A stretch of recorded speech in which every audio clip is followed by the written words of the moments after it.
Welcome, everyone. I'm Dr. Sujaya Banerjee, and I'm the founder CEO of Capstone. I'm also the founder of the LNOD Communities, which is Asia's largest communities of practice, and also the founder of the Women Leadership Forum of Asia. The occasion on which we're actually connecting today is that, uh, from its inception, one of the streams of expertise that we brought into the Capstone organization was our passion and our work in the space of diversity, equity, and inclusion. And so, needless to say, this practice was already very live and ongoing, and we grew this practice over the last 6 or 7 years to make a very prominent difference to a lot of our client organizations. Through our work in the Women Leadership Forum of Asia, I think I would take the credit of 14 years of work, which is really very nascent, early stages of conversations around diversity and inclusion in India, where we've influenced so many organizations to walk the path of equal opportunities, and and held so many people's hand to be able to really understand how to go about doing a lot of this work. So we've really been early initiators, in this space, early impactors in this space. And so when I started Capstone 7 years ago, this practice was inevitable. We've since worked with over 130 organizations, and I'm delighted to let you know of the kind of impact that we've made within these organizations, which has encouraged us to be able to continue on the path of, building workplace culture as a differentiator for organizations and also helping organizations drive change.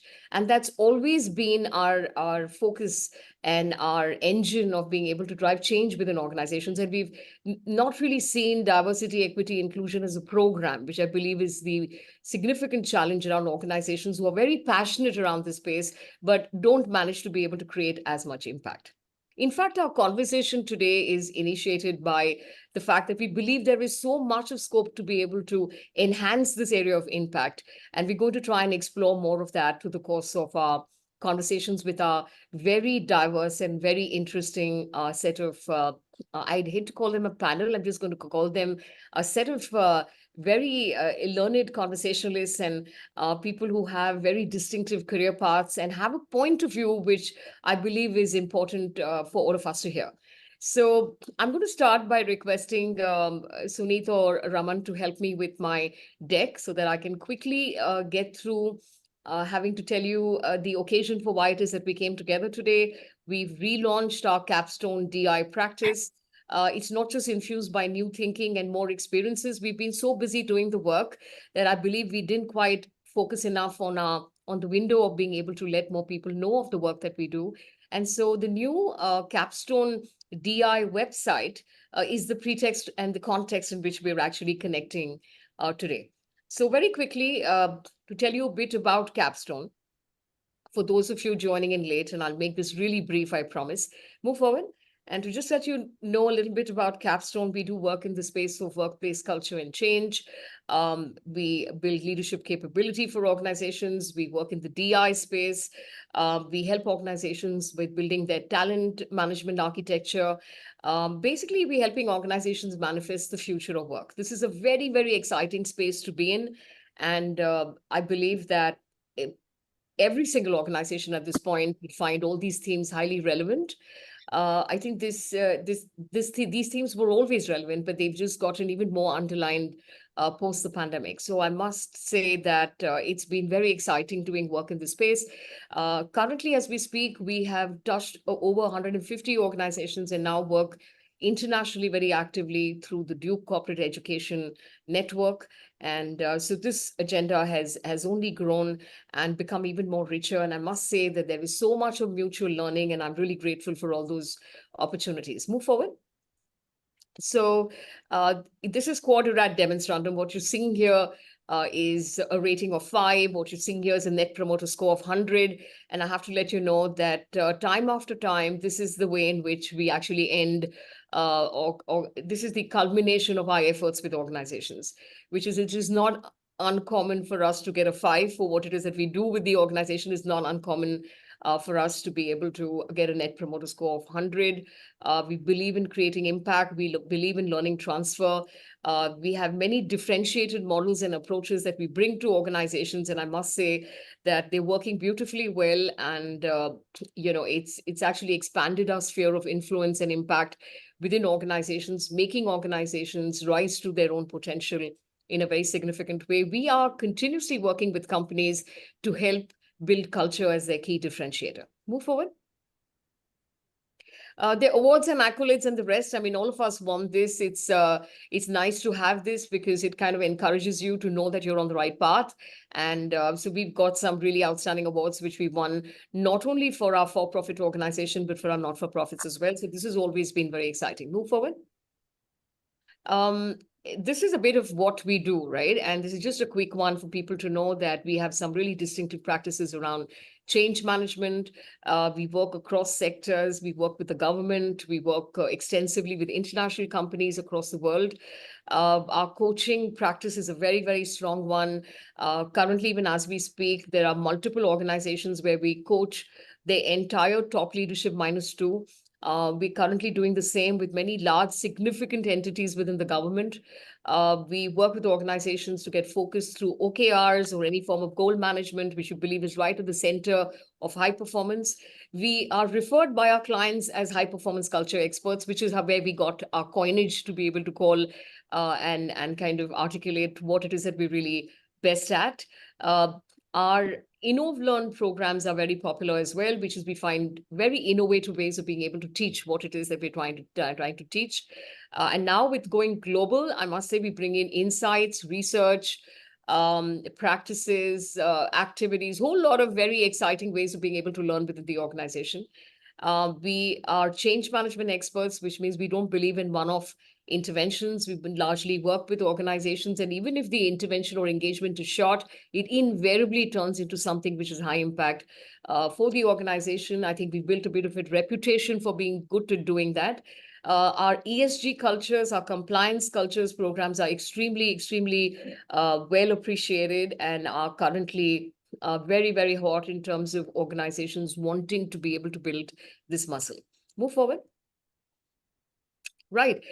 So Capstone's DI practices, I'm going to just basically close out by being able to say that do visit the website. We're sharing that in the chat right now. So do visit the website, look at what it is that we've been able to this time round, sort of compile. There is a body of work that we've put out there.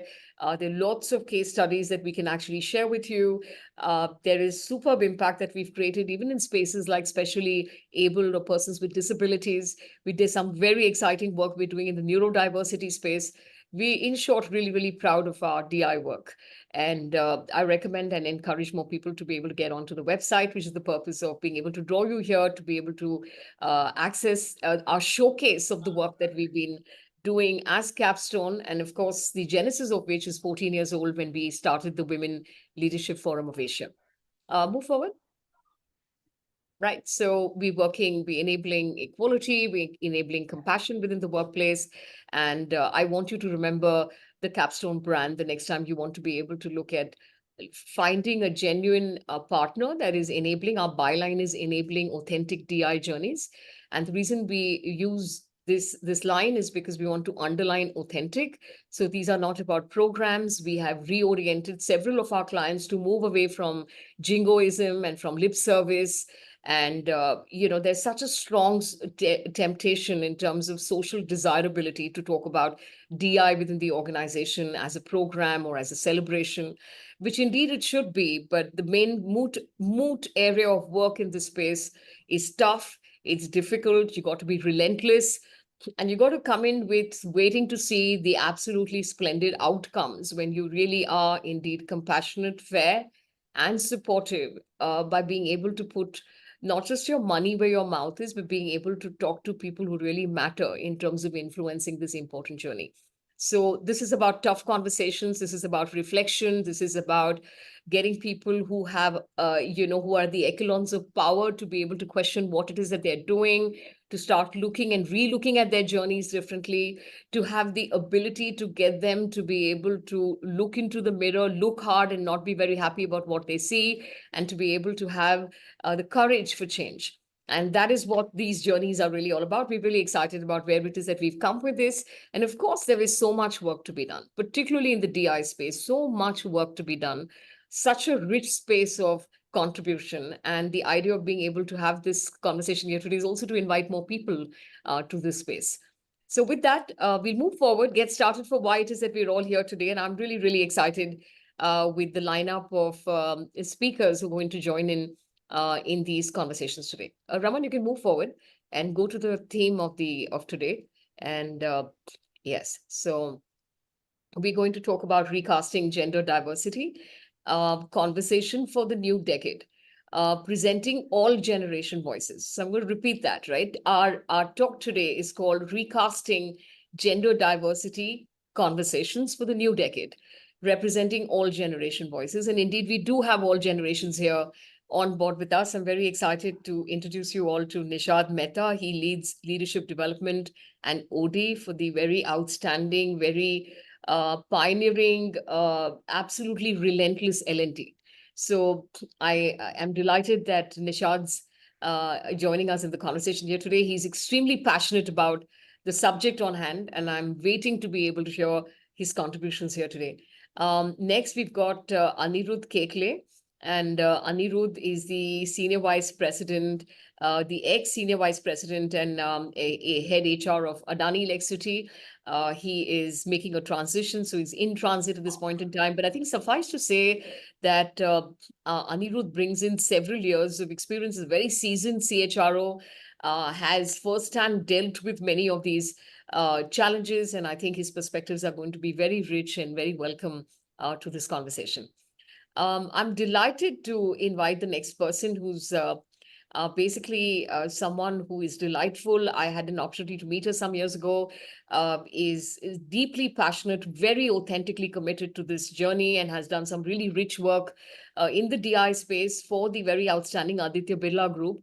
She's currently leading organizational effectiveness and for effectiveness for group HR for the Aditya Birla Group. I'm very excited to invite Nupur Joshi to this conversation. So thank you, Nupur, for joining us here today.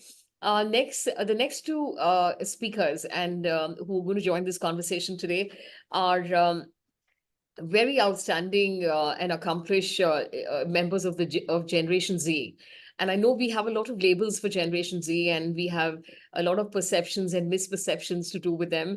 I am here to represent people who are going to get you to start questioning, some of the paradigms that we've associated with Gen Z. These are really two very outstanding, accomplished individuals. We got Priyanka Banerjee. She's a Filmfare Award winner, won her first Filmfare Award for a short film called Devi at the age of 22, and has also won Paramount Pictures scholarship, through which she's created another very outstanding film, which is to do with highly associated to DI and associated with some of the challenges that the developing world has. She'll talk more about this as we go along. And we've got Monal Thakkar, who's also from the movies, from the film industry, and is being the author, the writer of the very outstanding and accomplished movie called Article 370. And so here are all these very young people who are also joining into this conversation. And we wanted both a male and a female to be able to join us in this conversation from Gen Z. We've got a nice mix. I belong to Gen X. I know Nishad pretty much belongs to Gen X.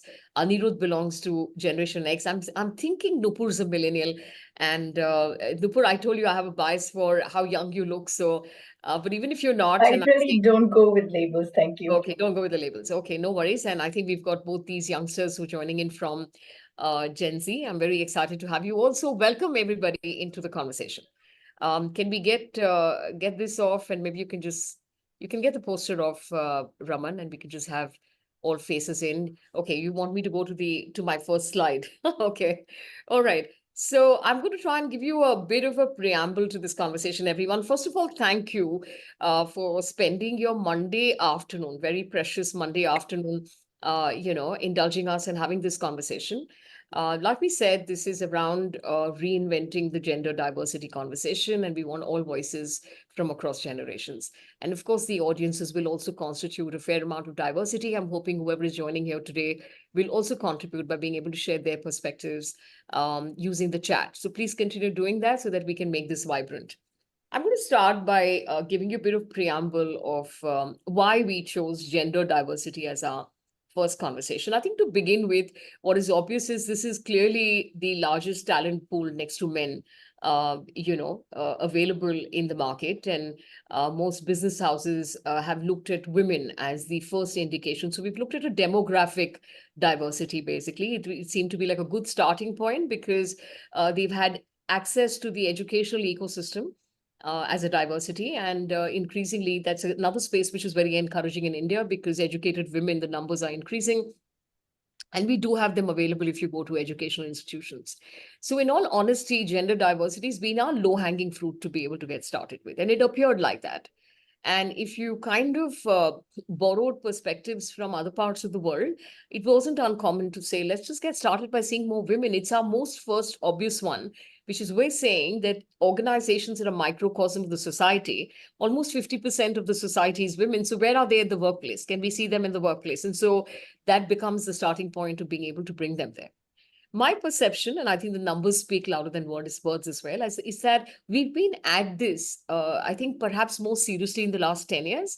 There's been the government in other parts of the country, I'm talking about India now, where there have always been representation of women. Whether or not they've been treated with equality is another story, but they've always been around. And I think from the optics has always been that there are women.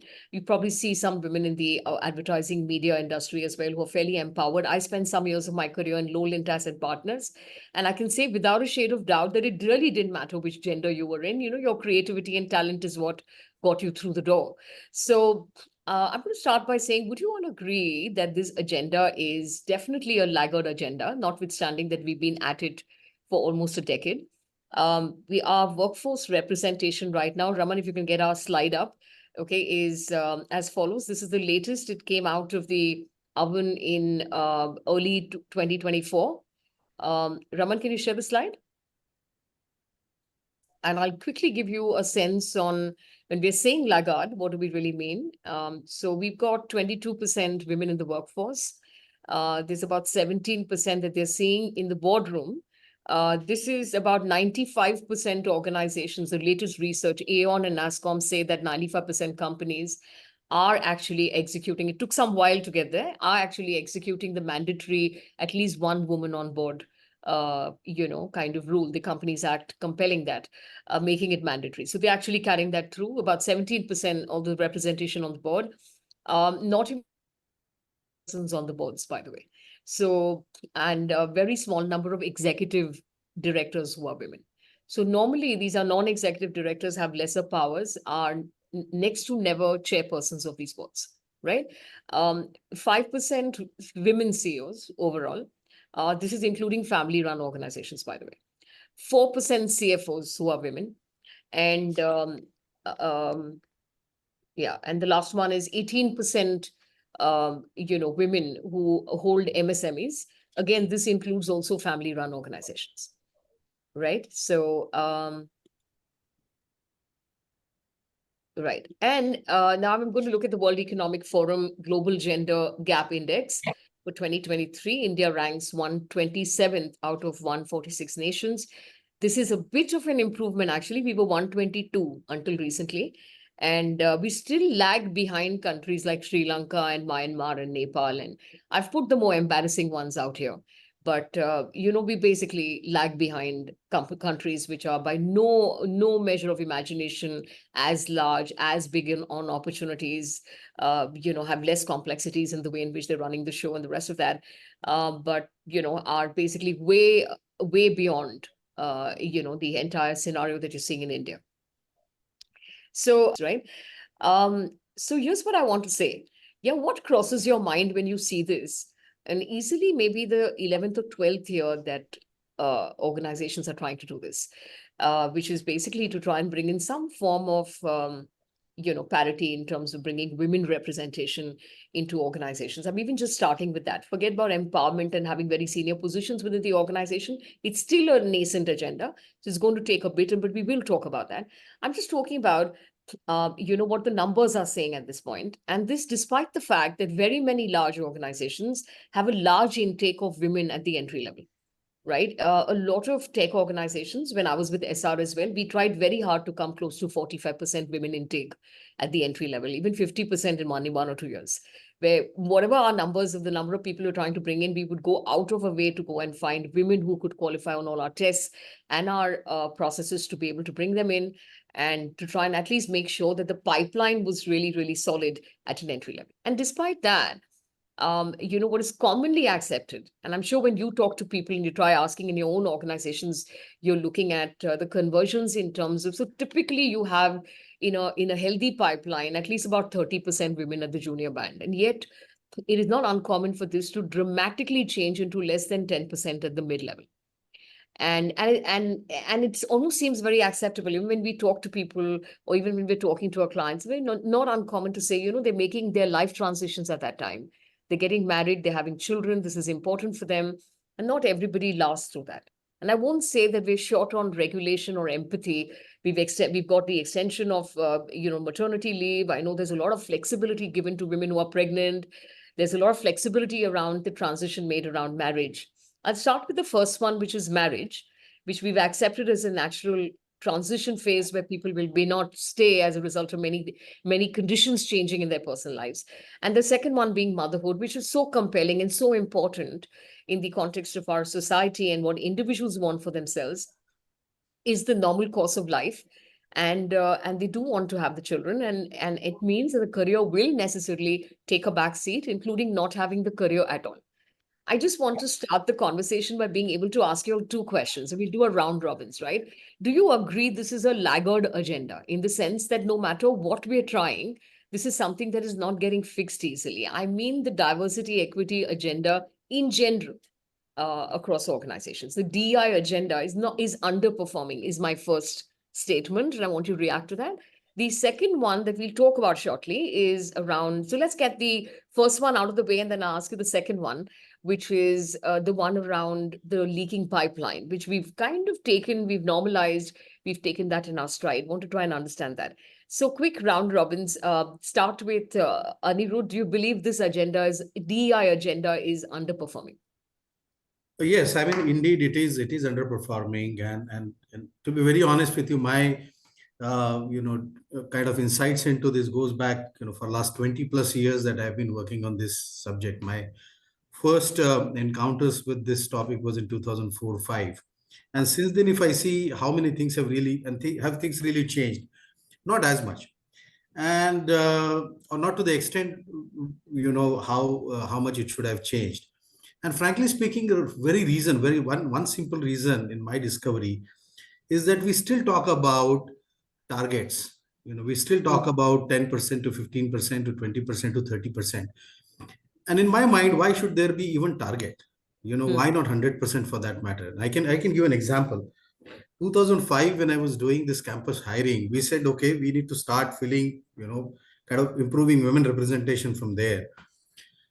Of course, this discussion is not only about women representation. It is about overall inclusion, and I'll talk about that later, as a follow-up discussion.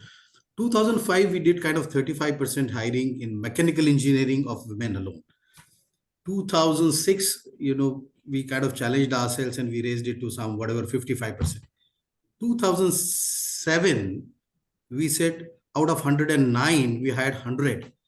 So what I mean by that is it cannot run by the target. It can only be run by intention that you have around. So when people say, okay, I'm going to have at least 1-2, women on my team, it pains me because why not 100%? Why 1-2? Why are we even talking? Why not every single person that I will look at? I will look in an unbiased manner. And then I was thinking, what stops us from doing that? It is because we recognize the difference. See, the minute you start recognizing that difference itself, and it doesn't matter to you who you are hiring on your team, whether a man or a woman from this background or that background, I think this whole bias will go away. So you look at the talent, and if that talent is available, that talent need to come on board, irrespective of the background that talent carries. I think that is still to happen. Once that happens, perhaps we will be in a better place. That's how I look at this thing. Great stuff. So, I mean, I see your point. I'm just recapping that to be able to say that you're saying basically that, why is there a cap on this? Why are we driving this with numbers? It should just be talent-based, whoever, if whether that turns out to be whatever number eventually, then those are the number of people that you have as women, and that your lens can't be gender. Your lens ought to be your competence, your ability to be able to contribute. And it's such an ideal world that you're really calling out. But, I see your No, point. I'm saying just be indifferent. I mean, just be Yeah, indifferent, and that is so yeah, individual. It yeah, doesn't need an organizational agenda. If I yeah, decide to be indifferent, that's it. That's yeah, 100% achievement, right? And yeah. everybody around me decides to, be like that. Right, right. I'm going to move this over to Priyanka. Priyanka, you're from the media and the filmmaking industry. Give us some statistics from your end on what you see in terms of women in leadership positions, whether this agenda is working out. Do they stay? Do they contribute? What is the scene? What is the scenario from your industry? Yeah, hi everyone. It's great to be here. So I think, there is a lot of misconception about the media industry being a place that probably has much better representation because we're generally seen as progressive and liberal, and we are in many ways. There is that, and there is a lot of acceptance of all kinds of people.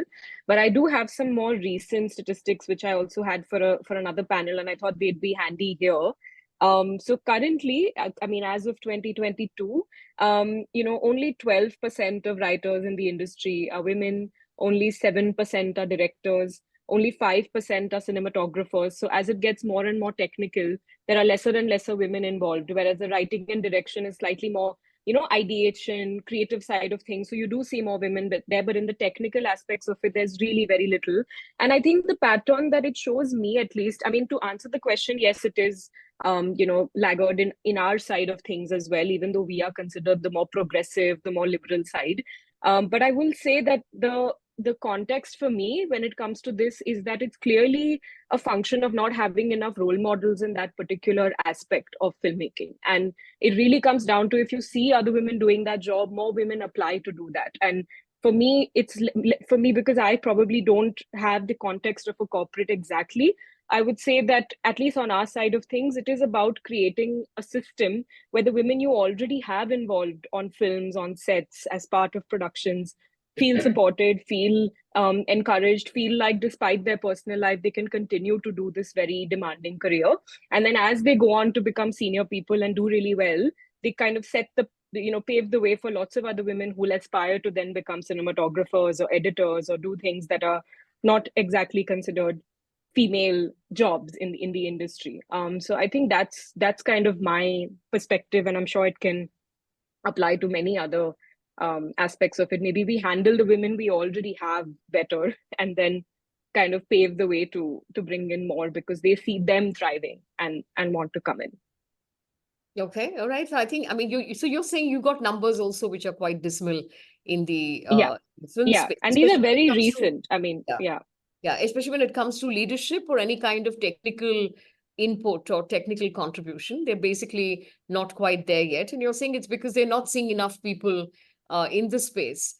It has Yeah. kind of a spiral impact with lesser people wanting to make careers in that space as well. Yeah, and just another one, only 13% of senior management, because there is a lot of corporatization even on the media side, right? Where you have, Yeah. kind of studios and that have executives. Only 13% of those senior executives are women. So that's in media. So yeah. Yeah.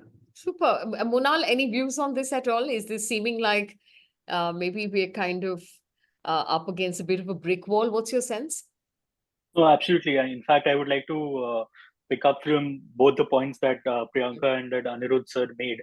I think women are underrepresented in the creative field, highly underrepresented. But I think there's a much deeper problem that lies there. The first being the approach that female creatives themselves have, which is that their role is usually cast from either a male perspective or the idea of what a woman should be creating in the film space. So a woman-led film would have to be something about women issues. It's Yeah. taken to that extreme entirely, or it's written from a perspective which is not organic. Like female, I meet a lot of female writers or upcoming writers or people who want to make it into the industry, and they're either writing from the perspective of, okay, they're trying to do what men try to do in the industry to sort of gain acceptance and sort of to be able to be allowed in that club, if one can put it that way. And the other way is to make female-led films that are only about female issues. So that's again not to brag or toot my own horn, but the idea in having female leads in Article 370 was also about, it's not it could have been men in those roles, it could have been women in those roles. That you didn't require a particular gender to play that particular role. So we did not think it necessary that, okay, this is not a female-led film, this is not a female issue film, so that we need to have women in these roles. So that indifference and that gender blindness, I think that Aniruddha sir was pointing to, is something I wholeheartedly believe in practicing. And women are, again, just to cite two examples from this year and last year, Guneet Monga as producer won an Oscar last year. And Payal Kapadia just a few days ago has won an Oscar at Cannes. So the two major international awards have been won by women who are excelling beyond what any man has done in this field from India. So I think that's very important to note. Super stuff. I mean, thank you for sharing this. And the Payal Kapadia news is just fresh out of the oven today, isn't it? So I think it's fabulous to bring this into the conversation. But, I think increasingly our conversation here is about why should it only be the exception? And, why aren't there more people there? And I think there's a reason for why we're bringing this up. It's not a blame conversation. It's a compassion conversation. So we're going to come to that in a bit. Yeah. I'll turn this over to Nishad. Nishad, I know you're passionate about this subject. So give me a sense. Do you see this as underperforming?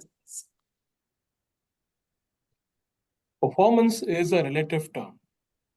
So whether we consider this as performance vis-a-vis your expectations, performance vis-a-vis what's happening in other sectors of the society, or a performance from the point of view of the subject itself, the answer will vary based on that. So when we're saying we're underperforming, we're talking about underperforming to our expectations that we wanted around gender diversity. I mean, I'm saying we are at it for over a decade, and we're still talking about the same reasons, and we've normalized those reasons now for why it is that we don't get conversions or retention. So, and then as a result, since the pipeline, becomes restricted, the outcomes of the pipelines get restricted as well. A lot of the accountability that you need around the space disappears because the candidates in the pipeline themselves are not there. So the point I'm trying to make here is, have we underperformed on the intention, opportunity of gender diversity? So performance, like what Aniruddha said, from the target point of view, possibly we have hit them, or some of us might have crossed them. Some of might have been trying to reach there. But I'm sure all the leaders, they have been wanting to set stiffer targets and perform much better in this space because of a very simple reason. Leave aside all the societal reasons. There's a simple business case here. To have the diverse workforce in place. It matters a lot and it helps business as a whole. So that's a very clear point in front of us. We need to do more. What's happening in the India Inc. front? More and more companies are embracing this reality that we need to do more. We cannot be happy with what we have done so far. There is a challenge coming not from within the India Inc., but from outside. And that's the society itself. And this is coming in multiple dimensions. This is either coming in form of the biases we have formed over centuries, which is so difficult to change. Our Indian ethos, the family values which we hold, all these putting together a kind of a mindset in both men and women of what men should be doing and women should be doing. And these mindsets walking all the way into our workforce. This needs to change. There is no doubt about it. One clear example, one clear evidence in front of us is today's women are more independent. They're more financially independent. And if I talk about a family value, a husband and a wife, if I may use the right words, a men's spouse and a women's spouse, they are equal partners, which perhaps a few years back was unthinkable. This mindset has to percolate down to every aspect of life. And it has to reflect in terms of, to translate in terms of the specific grooming, mindset change, achievements, education of women, and what they want to do in their life. And that's where you will start seeing that India Inc. is able to do better on this one. Good points, very good points. And thank you for bringing this in, Nishad, because, oftentimes the DI agenda in India has almost been a Western borrowed concept. It's come either through MNCs because they want this with good intention, want diversity, equity, inclusion, inclusive cultures. So the intentions all been really great, but it has been a borrowed idea as compared to engaging enough, perhaps, on the larger ecosystem we have within our country, so that we're able to pick our own specific challenges, issues, barriers, mental blocks, conditioning, all of that, which actually needs to get addressed to be able to create momentum. So thank you for bringing that up, you know what I mean? So because, it is that engaging with that ecosystem which will help us to find the solutions that we're looking for. So I think it's very important to bring that in, and also to call out that it is changing, and we're not basically having this conversation to give up. We're just having this conversation to say how it can be reinvented and made strengthened and made better. I'm going to move this over to Nupur. Nupur, given this larger ecosystem that Nishad is just talking about, would you believe that when you talk about inclusion to women, perhaps in the Indian context, inclusion in the marital home will matter more than inclusion in the workplace? You know what I mean? I do agree. I mean, even if not totally, but to a very, very large extent. In fact, on the earlier part, when we talk about whether we consider diversity agenda, gender diversity to be generally underperforming, I agree with Nishad that I think it's about a perspective. And I think, if we compare ourselves, it's a long haul journey. I think somewhere we probably set our expectations too high without having really thought through that for that shift to happen, it's not just about India Inc., which has to change, it's also the society at large, which has to change. And if I look at, even from a caste system for that matter, if you go, to the interiors of India, that still exists. And this, like you said, gender diversity is still just a decade-old journey. So I think somewhere we haven't really performed that poorly. In fact, I'll just add a little bit, bring in a little perspective, because my perspective might be slightly different. In fact, as Aniruddha was saying, maybe if you had asked me this question 5 years back when we were at the beginning of this phase of our mainstreaming gender diversity journey at ABG, I would have said, yeah, I think we are underperforming. But I think because the way we were looking at ourselves was different. But today, when I look back, I see so many green shoots around. And if we look at a larger context, while the NASSCOM data that you spoke about, at a larger level, yes, it's still fairly dismal. But if we look at the top 77 companies, and I was looking at some data of companies which had a market cap of more than $9 billion, while the mandate was for one woman in the board, 97% of these organizations have a woman in the board, 66% have a second woman or more. So the fact is that there is that deep belief that women are adding value, and it's really not about numbers. And the organizations which really believe that it's not about numbers are the ones which are also reaping the larger benefits of diversity. Coming to the point around, inclusion around when it comes to marriage, absolutely. Because I think, there's a whole concept around privilege. And women somehow tend to be very underprivileged in a lot of things, because when the same woman has to go back home and take care of multiple roles, it is not a level playing field for her at work at all. Yeah. Yeah. So, whether we talk about career, investment, networking, there is so much that she may not be able to do because she has many other things to do at home. So I think, that's my perspective. It's a long haul journey. I think though we're really on the right track. The best thing is that it's an irreversible change. The journey has started. All right. And I think that's great. I mean, and we want this to remain positive. And of course, our purpose is to be able to keep on that journey. Aniruddha, you have your hand raised. So do you want to come in quickly before I make the Yeah. point here? No, just wanted to make one more follow-up point. I think what Nupur said is correct. It's a journey, and we need to, keep walking that path. There is no doubt about that. But one thing that comes to my mind again is because, this whole concept of we means anybody, in any field, we being approver of something, that we want to select, we want to get women on board, we want to do this, I think that has to go off, completely. Yeah. I can give you an example, so when we were driving this, women leadership and getting representation up in the management team, so and so forth, a lot of internal job posting, internal selection process was being run, and one girl got selected. She came and asked me, she said, Aniruddha, I just want to ask one question to you, and I know that you can tell me the truth. I said, okay, go ahead. She said, am I being hired because I'm a woman, or you all saw talent in me?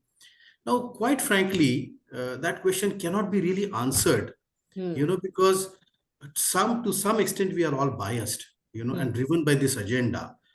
We do want to make that choice. If let's say, if I want my daughter to be selected, she should be selected on the basis of merit and her talent. And my spouse, if she has to work in field, she has to work beyond her gender thing. So my point is, somewhere we have to stop thinking we are approver of something, and we have to just push ourselves into that zone of it just doesn't matter, I'm just going to move forward with this. And I think then we'll start seeing a real change. Otherwise, we'll become, see why I made that argument about numbers. We become complacent. My idea was to take it up by 2%. I did it 2.5%. I'm very happy. Next year I'll do 3.5. Yeah. So And while somewhere, I agree that it can't be about numbers, you're also making the point that it should be about talent. Because precisely. the point that you were making with, and this self-doubt about, am I getting this because I'm a woman, is not an uncommon one in the work we do. Yeah, there was one instance where 2 women on a floor got promoted, and there were none of the men there in that particular team Right. that got promoted. And the minute the promotion list was out, it was only these 2 women. This is with Right. one of our clients here, but only 2 women. Right. It suddenly the dynamic in the team changed, and everyone was really upset with these 2 people who'd been promoted. And the buzz on the floor, the cooler conversation was, so they just got promoted because it's part of this agenda that these people are trying to promote women. And these guys were distressed. I mean, both these people, both the women were distressed and came to the leader to ask, did we get promoted only because we're women? Precisely. And of course, he tried assuaging them to say, you did well, and that's the reason why you got promoted. And that we can't afford to push someone who's not good for the next job up. So we can't risk that at the level at which we've moved you. So don't fall for this. This is going to be part of what it is that you're going to have to cope with as you're making this journey, And we will we will sensitize the team, we will talk to the team. And of course, it got the dynamic going all right in that scenario. So this self-doubt, organizations have seen even with very talented women who want to know why is there cooler conversation, that there is just this whole, sort of pro-woman card that is being played here, which is basically to support women even when they're not competent for the job. But in the same breath, I'll share another example of a discovery which we were doing, which was for a very unique scenario where there were women who were at the sort of mid to senior level. Fair percentage, I think they have some 7% women there in the organization, which is a very good retention of women in the pipeline. And they wanted to know, the puzzle was, can you talk to them and figure what is it that we must give us a fresh pair of eyes perspective on them? Within our organization, despite them being in mid to senior levels, no one sees them as good enough for a CXO role. So they'd run some succession planning inside the organization when none of these women came up. And they wanted to understand from a third party, is this a bias? Because I do leadership reviews for boards. They brought us in to say, look at these only women and tell us whether, is this a bias internally that we're not be seeing them as good enough to move up? Or are they genuinely below par? What is the challenge? Give us the similar kind of a review for these women as well. And I must say that we asked only one question when we were doing the review with most of them, which was we asked them, what do you do in your role right now, where you can link what you're doing to the business plan of the organization? And 9 out of 10 of them could not quite explain what they do, which can actually contribute significantly to the business plan. Now, here's your answer. This is what happens when you're patronizing women, when you're trying to do the numbers game. You've now moved them to some significant position where everyone's gotten used to salaries, and so they've stayed with the organization. But you don't find them good enough to move them to CXO levels. They're not part of anyone's succession plan. They don't contribute to the business plan in any significant way. And I'm saying you can also land yourself into those kind of situations if, to your point, this is not unbiased and the gender blindness that Monal's talking about. Do you make these decisions gender blind? And otherwise you're going to find yourself into this bind, which I've just explained to you as and not an uncommon situation where you're basically allowing women to move up only because you need to make your numbers or targets. So I know we're both on the same page. I was just making the contrary point in terms of not having to go through the talent route. So I think with that, I want us to come back, to the fact that the reason we came together was because we want to look at reinventing these conversations, right? And I wanted to start with looking at, marriage. And we said we'd look at and examine our own ecosystem while we look at gender as diversity. And we're saying that when you're bringing people into the workforce, where the next big milestone for these people is going to be marriage. And it's a very significant one. We have such a large Indian, the grand, big Indian wedding, industry, which is operative as well. This is such a significant milestone. Marriage, the girl attaining puberty and therefore having to be married, whether for safety reasons, societal reasons, next step reasons, having to have her own family, anchor that family together as a woman, such an integral part of who you are in the Indian society as a woman. And there's no escaping this, especially for women who are educated and who actually in the marriage scenario in India, very eligible to be able to marry, significant other qualified people and so on. I want us to be able to take a pause on just the significance of marriage, right, as an institution, and pause on that before we start re-examining, this major milestone that people achieve just on the back of getting their jobs often, you know what I mean, or would have already achieved this milestone before they came into their jobs. And to be able to pause a bit, to be able to relook at this. And I thought in this context, we'll try and bring in the Paramount Pictures film that was chosen as the theme for India, right?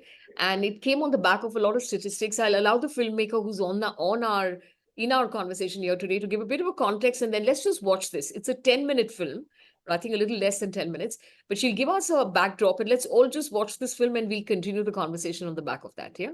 So Priyanka? Sure. So the film you're all about to see is a film called Alta, which I directed sometime last year, and it released around Women's Day this year. It's part of an anthology of 5 films called In Bloom, which was kind of facilitated by the Bill and Melinda Gates Foundation as part of their agenda of wanting to create a lot of content around gender diversity, exactly what we're speaking about. And their idea was that storytelling has a much more far-reaching and long-lasting impact, and so it's worth investing in. And they brought in Paramount as a partner to distribute it. And for the most of the world, it is out on Paramount Plus. But since we don't have Paramount Plus in India, we have it on YouTube, which is also great news because it's easy to share with absolutely anyone. And that's the point of these kind of films. So our films were basically by 5 female directors from Brazil, Kenya, Nigeria, the US, and India, which was me. And yes, the topic I was chosen for was child marriage. While I wrote scripts for multiple subjects, I think they were most interested that I do on child marriage. And I didn't know much about it, honestly. I knew embarrassingly little when I started to write because I didn't really know many statistics around it. And it really surprised me to know that kind of in the top 3 spots of the countries with the most child brides, India sort of is almost always there, with Nigeria and Bangladesh kind of in the top 3 at different positions every few years. So yeah, I don't want to give away too much about the film because with a short film, if you preface it too much, it gives away the film. It's literally just 8 minutes. So yeah, why don't you all watch it? It is in Bengali, so pay attention to the subtitles. And yeah, we can chat about it after. I think that's all I'd want to say at this point.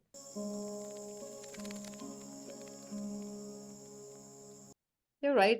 Reactions. Priyanka, anything you want to say to the audience at this time, or we'll just get reactions? No, Yep. no, the audience should go first always. Yes, yes. So, I mean, obviously a lot of praise for the filmmaker. This is a very astounding and a very impactful film, but I'll try and get feedback from at least immediate reactions from Aniruddha and Nupur and, obviously Nishad. Nishad, you want to go first?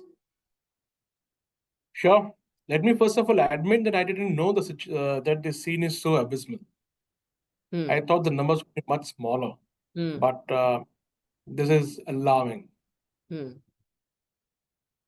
Hmm. This is apart from the fact that the film has been made extremely well. The deep impact and that moment when you realize that it's the man who's the husband and not the Father. father or an elder brother. Hmm. Turning point of the film. Hmm. And I think the what I was really kind of touched or maybe hit was that how do we really manipulate Hmm. some of these beliefs in the or some of these situations in the family, like the mother's saying, and I guess it was mother saying that he is a child and you are matured. Hmm. That's completely the manipulating the state of mind. Hmm.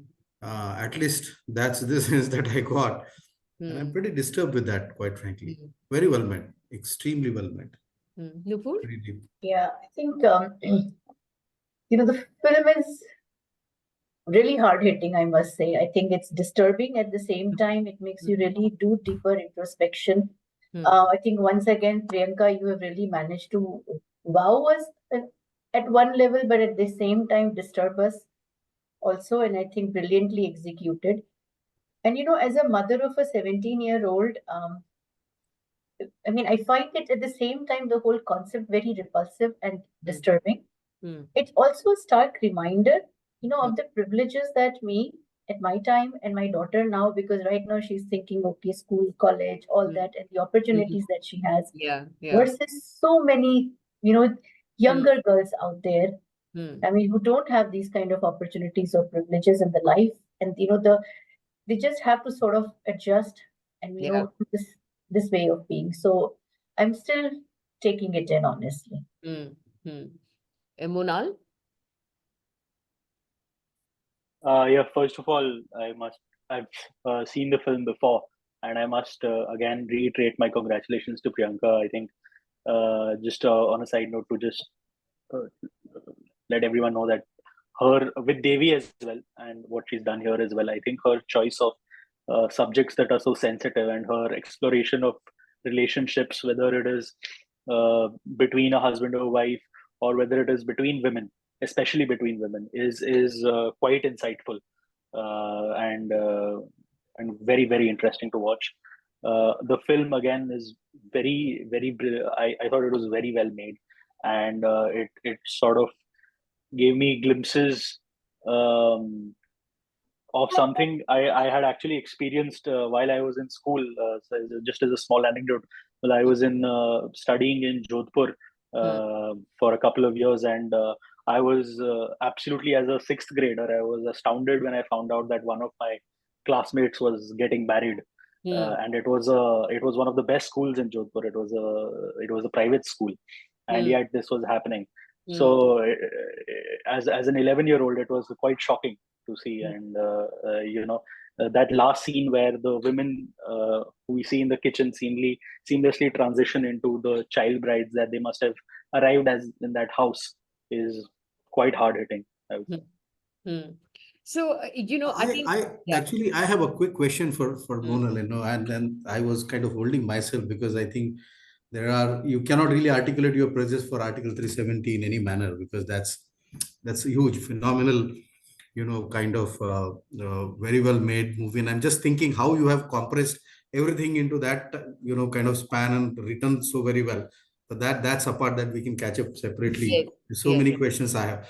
I yeah. just have one question for you, is that when you're looking at an actor or a protagonist in that sense for a story, and you have picked up a woman, obviously, and that's great. But when you write character, I understand there is a direction also. When you write character, is there an influence of that character to be presented and written in a very masculine manner, just to make sure that it is, it has got that strength? Or can it be done differently? It's a very different question. I know, maybe I'm not able to articulate it well, but perhaps you know what I mean. That how does that work in a writer's mind when you're writing, about that particular character? I think if I were to answer specifically for Article 370, it would be that yes, you keep in mind the dynamics that are there when your character is a woman, especially in this kind of an environment where you're dealing with a lot of disturbing characters, some of them who are inspired by real life.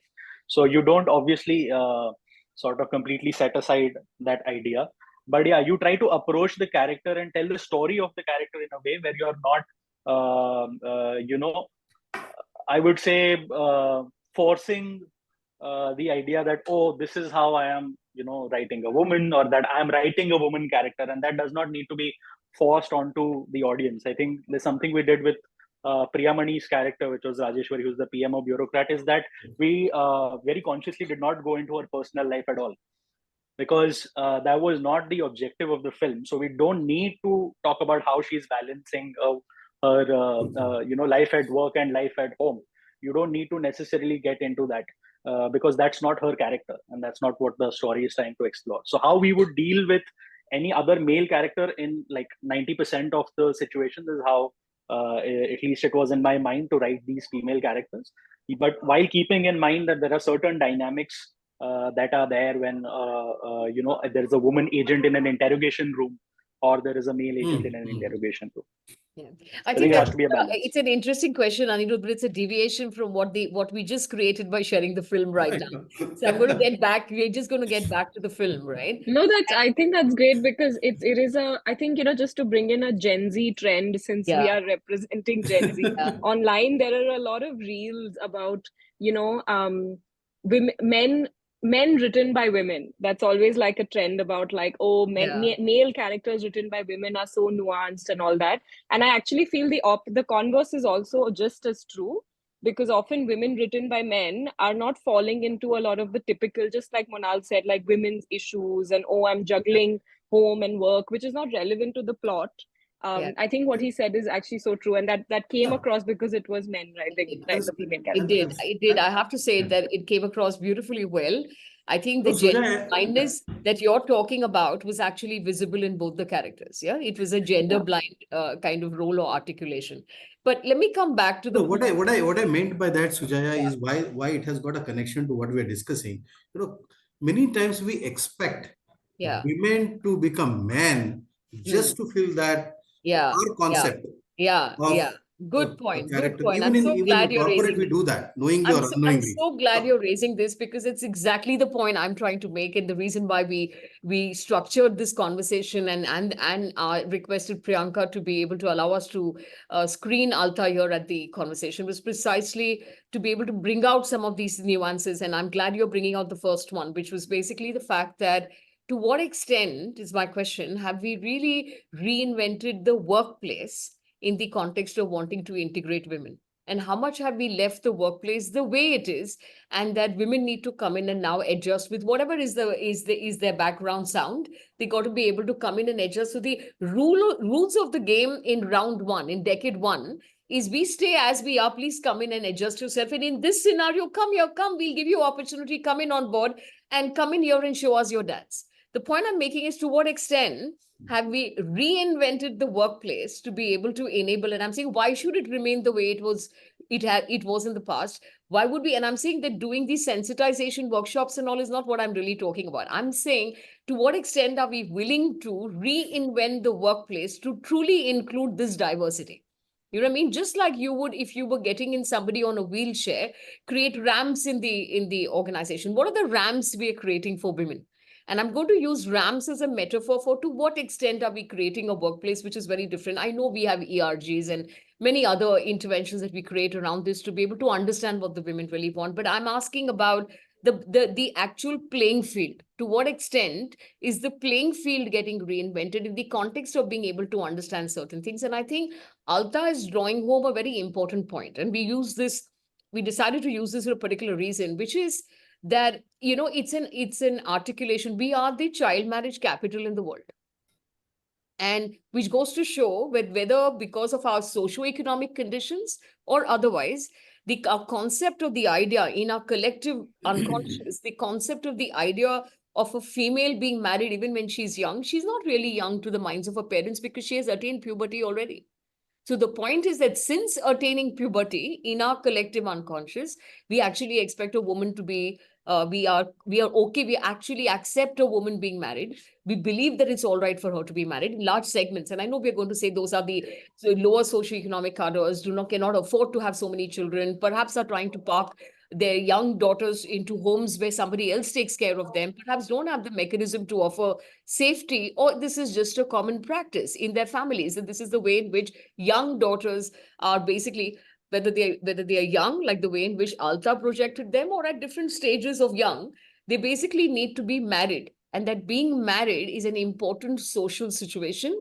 It is an important social milestone, and that women need to be basically participating in that milestone for the purpose of taking their own life cycle forward, their own ability, their next phase forward, and that we have high acceptance as a collective unconscious for women to be married post puberty.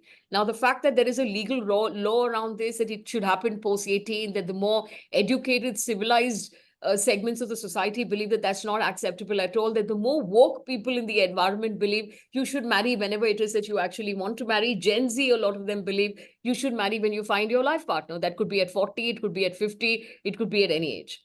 But I'm just trying to drive home what a significant milestone this is.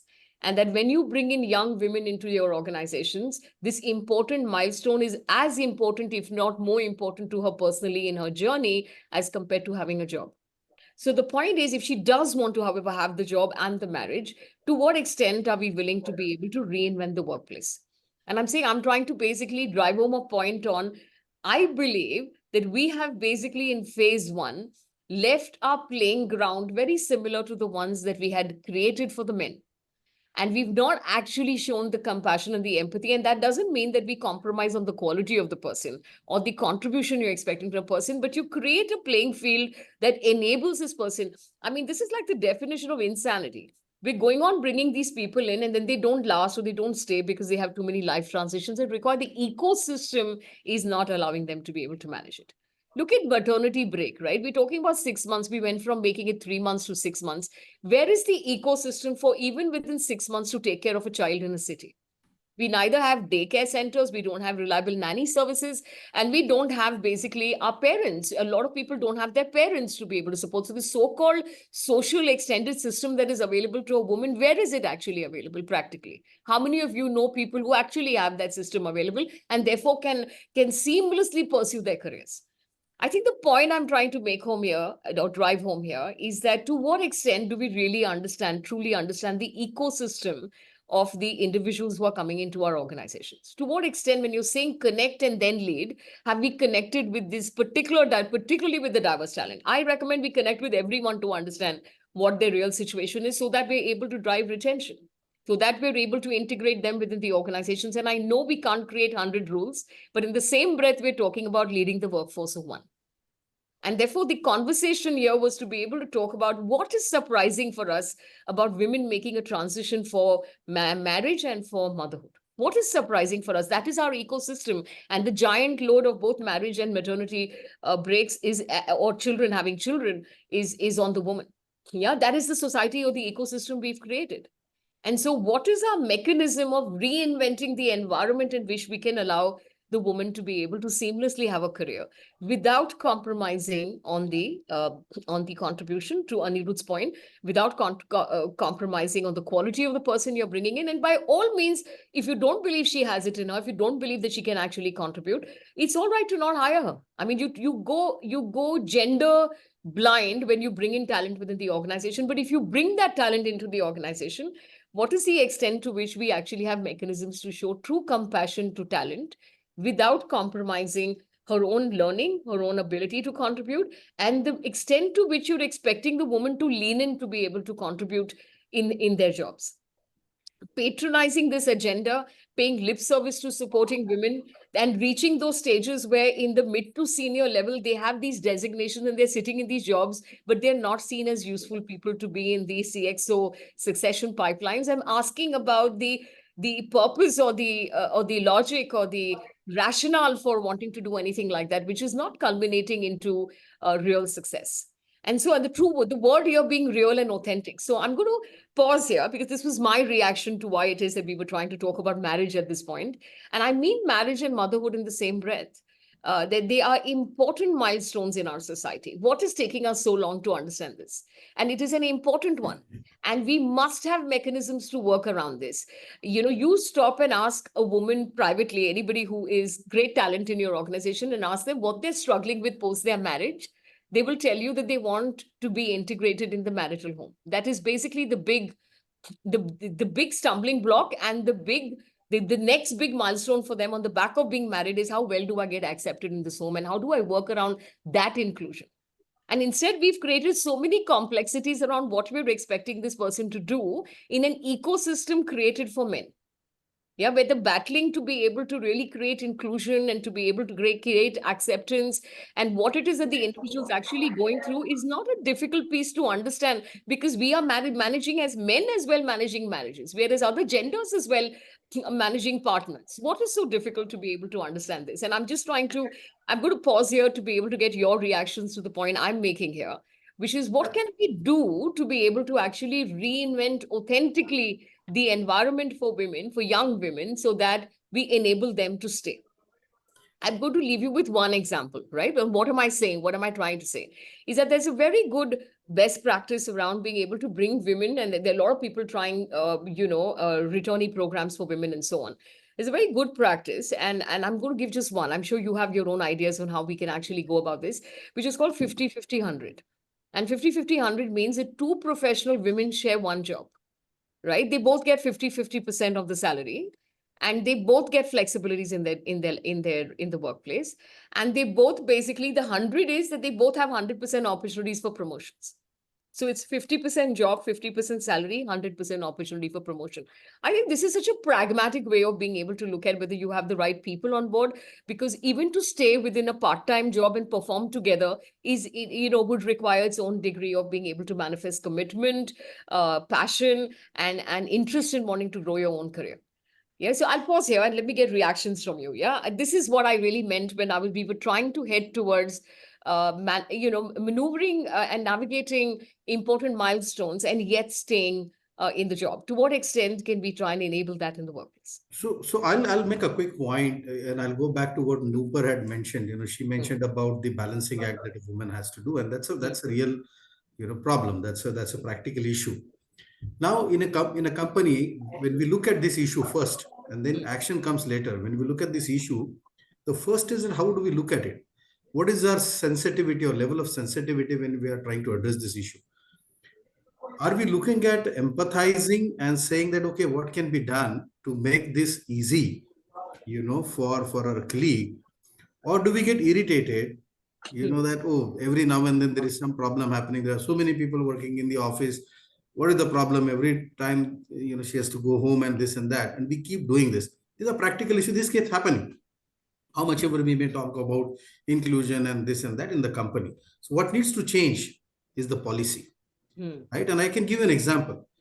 By policy, we say, okay, if husband is shifting in a particular, city, we look for opportunity for the woman, for the wife, for the spouse in that particular city.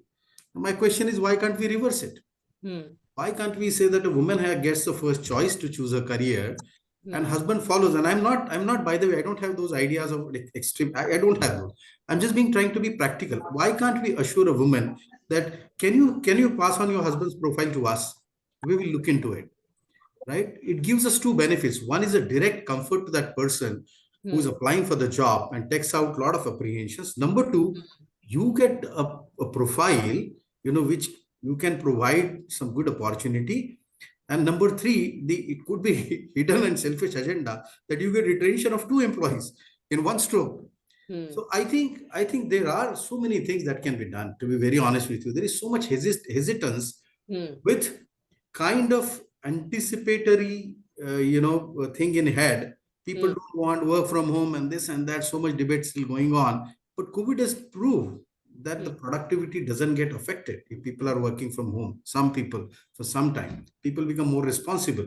They become more committed if the proper care is taken care, right? Or empathy shown. So I think there is a lot that needs to be still done on the policy side. Unfortunately, there is other side also to it. When the policy is made, then people tend to take it as an entitlement, right? And then they say, okay, no, that's it. This is the policy. So I think there is a lot of work to be done. And the management has to actively, work on this. When I say management, I'm not talking about HR. Let's just be careful. Or the group which is taking care of DEI, those people will anyway keep doing a lot of. I think the management means the board and the top management. And I'm so The glad CX. you're saying this, that this is effort. This is, you're actually iterating leading the workforce of one that I was talking about earlier. Precisely. Which is connect and show compassion, figure what's the solution on this one. You know what I mean? And you're not going to get one solution for all. You know what I mean? You don't have to figure what this is, and you got to custom it to what it is that people really need. You can do it for customers. Why wouldn't you do it for somebody who you're trying to retain? Precisely. All right, super stuff. I know it's easier said than done. This is a lot of work, and it also requires to be able to think through. It also has the balancing act of appearing compassionate and fair to everyone else, and it can't be seen as exceptions being made for people. So I get all of that. I'm saying, but I'm afraid I'm not sure there's enough work being done to kind of really truly having made the effort to lead this workforce of one that we're talking about. Nupur, what's your reaction to this? So I think, building on what Aniruddha has already, he spoke about, I think the balancing act and the policy piece is very important. But like he said, again, policy is just one part of it. Ultimately, down the ground, it is culture that makes a difference. And I feel that, the whole piece around sensitization has helped us at least. Sensitization around, I think our biases, also our privileges. I think that's a very important piece that we don't talk about enough. And it's not really about just gender, but the concept of privilege applies in so many different areas. Watching this film, I realized how privileged I am. I mean, I may have I may have been underprivileged in certain aspects, but as compared to this little girl and all the girls which were there, my life has been far more privileged. My daughter's life is far more privileged. It's about us realizing that and helping others. I mean, and similarly as a manager, if as a manager, male or female, understanding where people are coming from, the lack or the presence of privileges that they may have had makes the conversation different, because policies can bring change to a certain extent. But larger scale has to be led by each individual, and for that there has to be a connect. The other thing that we have done and which has worked very well is, apart from the policies, the culture, sensitization, there is also enabling women, especially early career women. Till some time back, we used to run a very successful program, which now our businesses run. It was on building career intentionality in early career women. So the message to women was to the ones who are not married, marry right. A marriage happens between families. So the choice of partner, no matter what you may think today, is going to make a huge difference. To the ones who are married, how do you make your partner and your family an equal partner? How do you build that kind of support? And for the ones who were married and had all this, preparing for the next stages ahead, investing in a support system. Motherhood will happen. These kind of dilemmas will happen. So I think that program was quite, a turning point for us and for women. And I think the best compliment I had is, after attending this program, there is no way that I can go back being what I used to be. So I think it's a journey, but it's a multi-pronged approach that we need. Lovely, superb. And I think this is such a great best practice that you're putting out there. And I'm hoping more people who are listening to this are going to also do something around creating intentionality on career. I think this is a very important conversation, and you seem to be doing it in a group coaching kind of a format rather than one-on-one. But if people come back saying, I can't now be the same person I used to be after I went through this, I think it's very important. There are lots of people not having counsel at home around this. It's not uncommon for women to be to return home to a group of women who've never been inside the corporate world ever, and so they don't have this support. And I'm so glad that you're offering that to them. So I think with that, I'm going to get Nishad to have the last word. We're already beyond time. we started a little late, so I think we're okay. When we actually edit the show, we'll be on, we'll be good with time.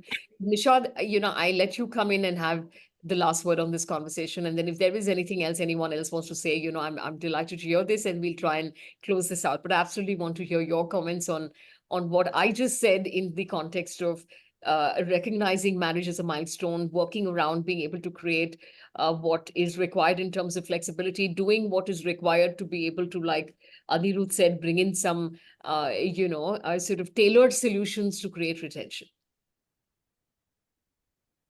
Thanks, Sujay, for having me for the last word.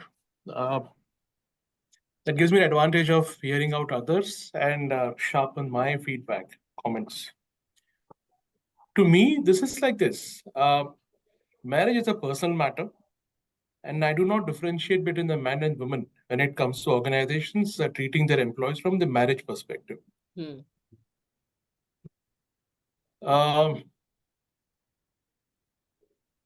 An organization is a microcosm of the society. Yes.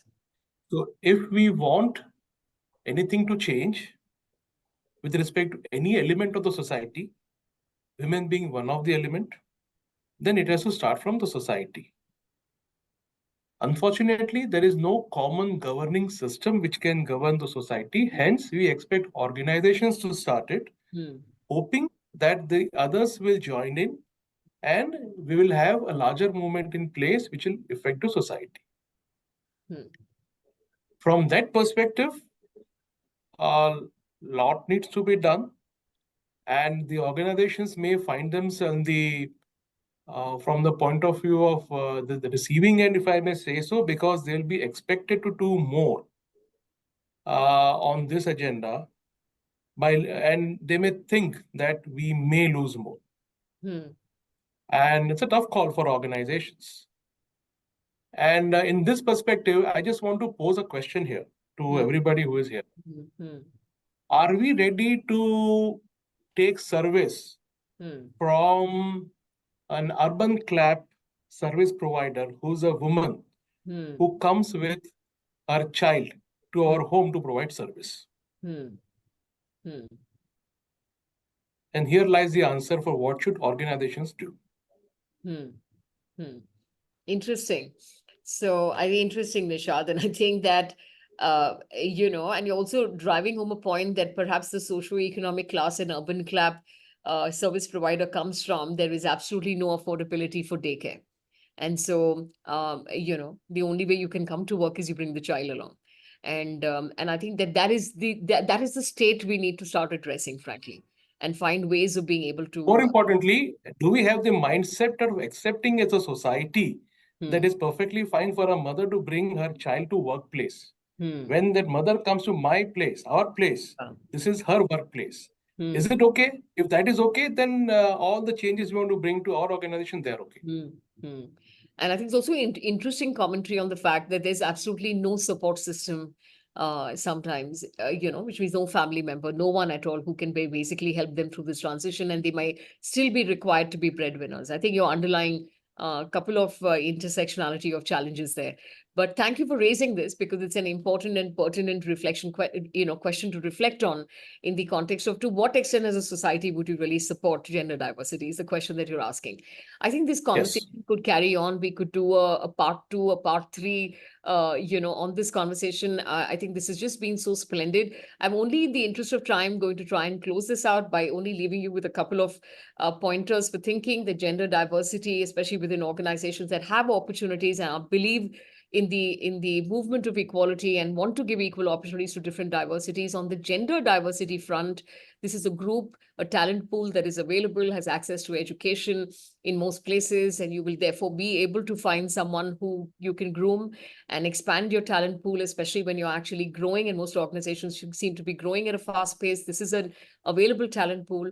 If you truly wear the gender diversity lens, that there are so many multitudes of opportunities on how you can navigate the challenges of retaining this diversity and also expanding the opportunities of this diversity by not just attempting and having the compassion to lead the workforce of one, but to also look at ways and means in which when you're wearing that lens, then you're going to look at opportunity for growth, opportunity for career advancement, opportunity to be able to take on assignments and projects that help you develop leadership capability.